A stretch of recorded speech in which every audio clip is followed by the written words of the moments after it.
اداکارہ صوفیہ مرزا نے قانونی کاغذات پر سابق شوہر عمر فاروق کے خلاف سازش کا اعتراف جرم کر لیا۔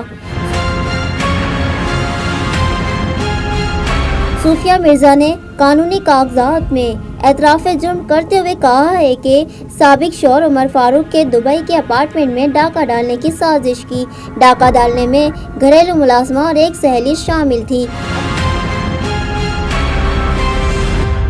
اداکارہ نے 90 ملین درہم نقد جویلری، لاکھوں درہم کی گھڑیاں چرانے کی سازش کا بھی اعتراف کیا۔ صوفیہ مرزا نے اعتراف جرم میں مزید کہا کہ سازش ناکام ہونے پر خود کو زخمی کر لیا، خود پر شبہ ہونے سے بچنے کے لیے اپنا منصوبہ تبدیل کرنا پڑا۔